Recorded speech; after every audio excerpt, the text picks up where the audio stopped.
நீதி வழங்கும் போது அண்ணன் தம்பி சொந்தம் பந்தம் பணக்கார ஏழை எதையுமே பார்க்க கூடாதுடா நாயத்தை மட்டும் தான்டா சொல்லுவோம் 1947 की सर्दियों में हिंदू मुस्लिम एकता के लिए गांधी जी ने जो आमरण अनशन रखा था उसे तोड़ने के लिए जो पहली शर्त उन्होंने रखी थी कि दिल्ली की मस्जिदों में शरण लिए हुए हिंदू और सिख शरणार्थियों को मस्जिदों से बाहर निकाला जाए और मस्जिदें मुसलमानों को सौंप दी जाए। सरकार गांधी के अनशन के सामने घुटने टेकने पर मजबूर हुई और जिस दिन गांधी जी ने अनशन तोड़ा उस दिन वर्षा भी हो रही थी। उस असाधारण सर्दी में अच्छे घरों में रहने वाले लोग भी कांप रहे थे, परंतु उन निराश्रितों के ठिठुरते हुए कुटुंब मस्जिदों से बलपूर्वक बाहर निकाले गए। जिस दिन ये घटना घटी संयोगवश मैं दिल्ली में ही था।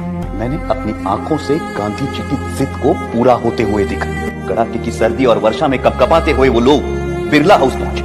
वहाँ उन्होंने नारे लगाए, गांधी जी हमें शरण दो, गांधी जी हमें शरण दो। परंतु उस भव्य भवन में रह रहे गांधी जी तक उन निराश्रितों की पुकार नहीं पहुंची। ये मर्मस्पर्शी दृश्य जिसे देखकर कठोर से कठोर मनुष्य का हृदय भी द्रवित हो जाए, मैंने स्वयं अपनी आंखों से देखा। 1947 में रिलीजियस लाइंस पे इंडियन सब कॉन्टिनेंट में एक नए कंट्री का जन्म हुआ, बट 20 सालों के अंदर ही इसे एक सिविल वॉर फेस करना पड़ा। क्यों?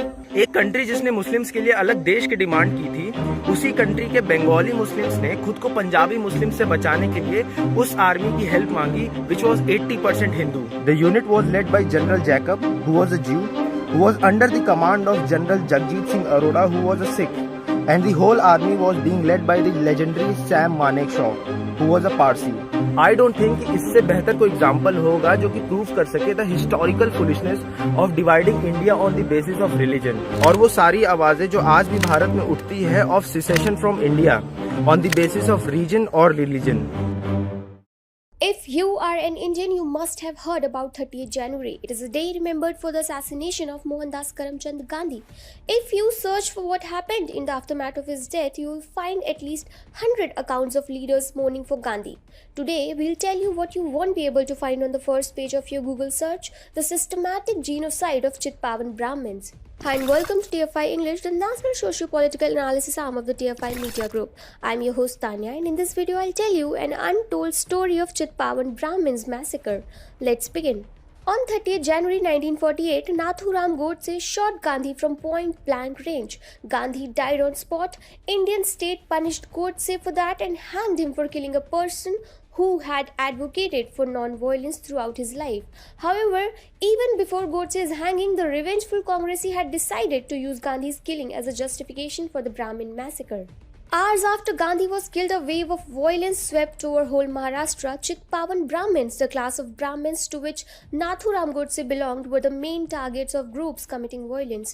For the next 4 to 5 days, Chitpavans were subject to Mughalesque-era killings, rapes and lootings from Congressees in collusion with anti-Brahmin groups. The series of killings started as soon as Gandhi's assassination news reached Maharashtra. Official accounts suggest that at least 15 people were killed in Mumbai on the very next day of Gandhi's death. Soon the anti-Brahmin wave spread to the whole of Maharashtra. The homes of Chitpavans were systematically identified, their women were raped, men were killed and the houses were burnt. Congressees aligned with other groups such as Marathas, Jains and Lingayats and took it on a mission moved to destroy everything which had even an iota of Chitpavan mark on it. Not just houses were burnt, but even factories and offices which provided jobs were not left by the rioters. The massacre was systematically planned as mobs possessed everything to destroy anyone coming in their way. No matter where mobs reached, they were armed with kerosene canisters, roads, machetes. Buildings were attacked with cotton balls and kerosene-soaked paper and then they were burnt. Not even those whose families spent their whole life serving the nations were spared. Veer Savarkar's properties were destroyed and his brother Veer Narayan Savarkar was pelted to death by the mob. On the killing of his brother, Savarkar had written, "He who relentlessly served the nation, he who relentlessly worked for the people, he who stood firm against the Brits, he who fought for liberating Ma Bharati, today was stoned to death by his own brothers for whom he fought." The activities were not limited to a few districts. Kolhapur, Solapur, Satara, Sangli, and Pune became the main centers of Chitpavan's genocide due to the well organized nature of killings. Chitpavans living in 300 districts of 13 talukas were forced to either die or flee from the state. Official reports have shown that more than 1,000 houses were subject to burning in Satara alone. Selected killings were so immense that 3 members of one family were killed by the mob just because their surname was Godse. It is estimated that at least 5,000 to 8,000 people were murdered by Congress goons and their allies. The systematic media discrimination against Brahmins is not a modern era phenomenon. When Chitpavans were subject to systematic murders, no major Indian media portal covered it. If not for foreign media, we would not be giving you a detailed description of independent India's first caste-based atrocity. A few survivors have bravely come forward to detail their story in the public domain. One of them is Arvind Kolhatkar. His house was in Satara, 110 km from Pune. His family was a minority in an area full of non-Brahmins. Firstly, the mob systematically destroyed the furniture and then they took on printing press and typewriter to ensure that if his family survives, they do not have the means to read and write. Chitpavans were one of the most prominent groups opposing British rule in India. Mahadev Ranade, Gopal Krishna Gokhale, Lokmanya Tilak, Veer Savarkar, and others were some of the prominent leaders in the independence movement who belonged to Chitpavan family of Brahmins. Moreover, Peshwas, the backbone of Maratha Empire, were also Chitpavans. Due to their prominence in every area, various groups inside Maharashtra had developed enmity with them. These groups were looking for an opportunity to eliminate Chitpavan's influence from Maharashtra. Gandhi's death became a tipping point for them to unleash their revengeful agendas. Whenever people talk about terrorism in India, they do not think for a second before calling Godse a terrorist. Godse did was plain murder. What Congressy goons did in the aftermath imposed an undying terror in the minds of survivors.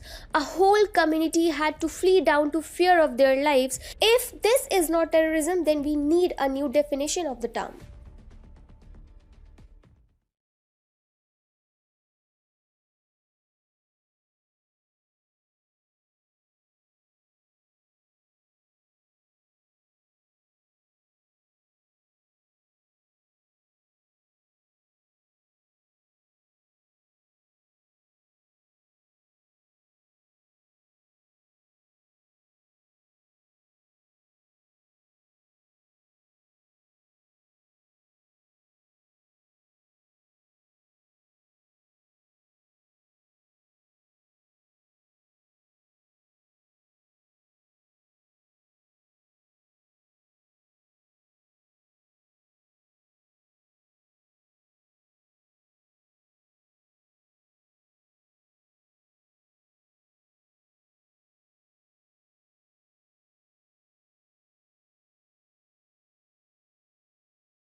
So what we find is that this great Mahatma, who is considered to be a Mahatma, he subjugated an underage girl to this sort of behavior. The behavior that he is known to have indulged in, I think it is a criminal offense in any civilized country, in any civilized society. I think he would go to jail if he would do some. If a person would to do something like that today, that person would deservedly go to jail. And he subjected this underage girl to such horrific experiments. Now, what does it say about a person? Isn't this the worst form of hinsa? Isn't this violence of the worst kind? But doing something like this to a child who doesn't even understand what's happening to her. I mean, it shows you the mental depravity and the kind of character this person had. He is supposed to be a Mahatma, but he was a monster. என் கையிலேயே 20 ஜாதகம் இருக்கு. அதுல ஏதாவது ஒண்ணு நல்லதா பார்த்து உங்களுக்கு முடிச்சே விடுறேன். அதுக்குன்னு குரங்கு மாதிரி ஒரு அசிங்கத்தை பார்த்து கொண்டு வந்துருவேன் நான். ஐயோ யோசிக்கிறேன். யாருக்கு கல்யாணம்? கவலைப்படாதீங்க தம்பி. அப்பா வேலை முடிஞ்ச உடனே அதே கையோட உங்களுக்கு உன்னை பார்த்து முடிச்சிடுறேன். எனக்கு ஒண்ணு போதும் ஐயா. அப்பாவுக்கே 2 ஆகுது. ஏப்பா இது நல்லா இருக்கு உங்களுக்கு? பேர பிள்ளைகளை பார்க்க வேண்டிய வயசுல உங்களுக்கு கல்யாணம் ரொம்ப அவசியம் தான்ப்பா. டேய், பணம் இருக்கு, பலம் இருக்கு, அழகு இருக்கு, அப்படி ஒண்ணும் தள்ளாடி போன வயசு இல்லடா எனக்கு. அதோட வயசான காலத்துல தாண்டா ஒருத்தனுக்கு பொண்டாட்டியுடைய அன்பும் அருமையும் அவசியம். உலகம் தெரியாதவே. அது மட்டுமா, அப்பா ஜாதகத்துல இருக்க 2 பொண்டாட்டின்னு. யோ, ஏன் ஜாதகத்துல கூட இருக்கியா? உங்க கொலை செய்யணும்னு கொன்னுட்டுமா? ஐயோ தம்பி, இது முதலுக்கு ஆபத்து. என்ன விட்டுருங்க, நான் ஓடியே போயிடுறேன். டேய் நல்ல தம்பி, என்ன திமிரடா உனக்கு? நான் கல்யாணம் கட்டிக்கிட்டா உன் சொத்து குறைஞ்சு போயிடும் பயமா? உங்க சொத்து யாருக்கு வேணும்? வாழ எனக்கு வழி தெரியும். ஆனா இது தகாத காரியம். ஒரு பெண்ணின் வாழ்க்கையும் இன்பத்தையும் சீர்குலைக்கிற வேலை இது. நான் இந்த வீட்டுல இருக்கிற வரைக்கும் உங்க முயற்சி நடக்காது. நீ இங்க இருக்க முடியாது. போ வெளியே. அப்பா பெரிய பிடிச்ச மாதிரி பேசுறீங்க, இது நியாயமா அப்பா? சிவகாமி, நான் முடிவா சொல்றேன். நான் செத்தா என் பணத்து மேல விழுந்து அழுகிறதுக்கு ஒரு பொம்பளை வேணும். பணத்தை கட்ட அழசானி இப்ப நீங்க ஒரு பெண்ணை தேடுறீங்களா? வயசுக்கு மீறின பேச்சா பேசுற? போ உள்ள. பெரிய போய் மிருகமாயிட்டீங்க. டேய், மரியாதையா சொல்றேன், என் கல்யாணம் நடந்தே தீரும். உனக்கு சம்பவம்னா இரு, இல்ல உன் இஷ்டப்படி செய். இனிமே நான் இருக்குமா இந்த வீட்டுல? எனக்கு ஒரு அப்பா இப்படி இருக்கிறதே அவமா. வாழ வேண்டி நீங்க வாழுங்க, நான் போறேன்.